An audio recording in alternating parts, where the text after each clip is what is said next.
Welcome back. We have got winter weather, even though it's spring. We're taking that live view right now from Park City, where the snow has been kicking around. We also saw some spring snowflakes in northern Utah as the cold front was moving through, but it's all about southern Utah. That's where the front is now, and we've watched as the snow has filled in. Whiteout conditions from Bryan Head, Eagle Point in central Utah dealt with plenty of snow as we made it through the afternoon as well. Winter weather advisories in effect for the central mountains, the southern mountains, and the LaSalle's and Bajos in the southeastern corner of the state. My goodness, here we are into April, and this storm packing a punch. Enzyme Peak time lapse showing those showers moving over the Salt Lake Valley. We've seen a few thunderstorms pop up, plenty of lightning, especially over in the West Desert. Active conditions will continue. It will be showery as we get through the next several hours in the overnight. There's that upper level low that the front is attached to. You watch that line of moisture kind of head south. Right behind it, we do get cooler air, and we are seeing those showers in the north. Thanks to Peggy Sorensen, they picked up some snow on the benches. This is Woodland Hills, so Utah County, 3.5 inches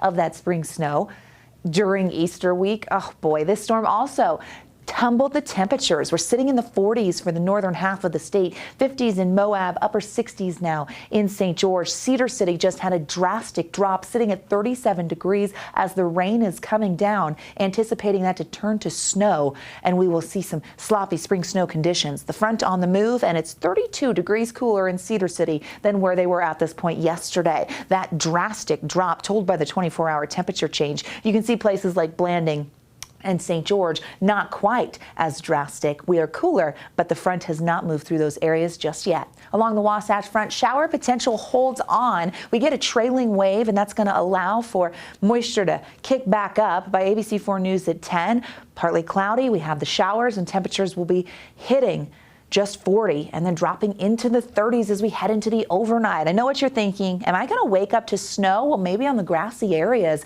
We're looking at the snow levels with this storm, and the colder air is filtering in. There's the potential for a few hours tomorrow morning for that snow level to be at the valley floor, so don't be surprised if you see a flake or two. We'll see those snow levels rebounding and rising as we head through Friday afternoon and evening, getting back to the benches. Futurecast shows that front on the move. Look at that moisture towards the Four Corners by 10 p.m. tonight. There's that secondary wave. We do get northerly push here, and that northerly flow around this low will really kick up and impact central Utah with some showers from Tooele, Salt Lake, and Utah County also expected, and then the northwestern corner of the state. Dutch John, Manila, Flaming Gorge, they're going to be really active. The low has a counterclockwise flow, which will change the wind direction and also introduce a chance for some gusty downslope winds. Doesn't look like a huge wind event. Watch as the low pulls to the Four Corners as we head into late Friday and into Saturday. Only a slight chance on Saturday that we see a shower. Temperatures remain below average, but Easter Sunday will rebound a little bit. Futurecast wind. Okay, really the model starts to pick up on stronger winds by 7 o'clock tomorrow morning, and we could see a period of enhanced canyon winds from about 7 to noon, maybe lingering into the afternoon, but we know the winds will be switching direction around that low. I'll show you what I mean on the upper level here. The trough digging, there's that low. The upper level low with the counterclockwise flow keeping us very unsettled.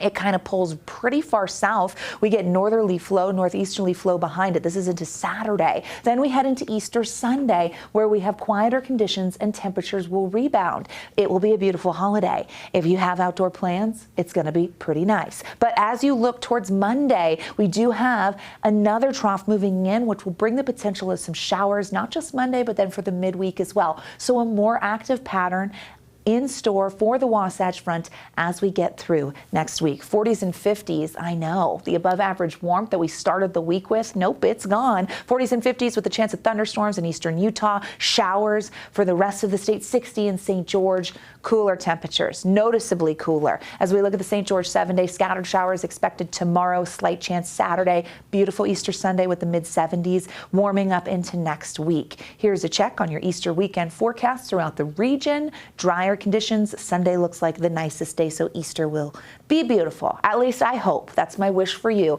We do have showers for your Friday, drier Saturday, upper 60s Sunday, and then that active pattern Monday, with Wednesday and Thursday bringing in the potential of wet weather as well. We'll see some cold overnights here thanks to this cold front. Very interesting spring storm. Sarah, over to you. Okay, Alana.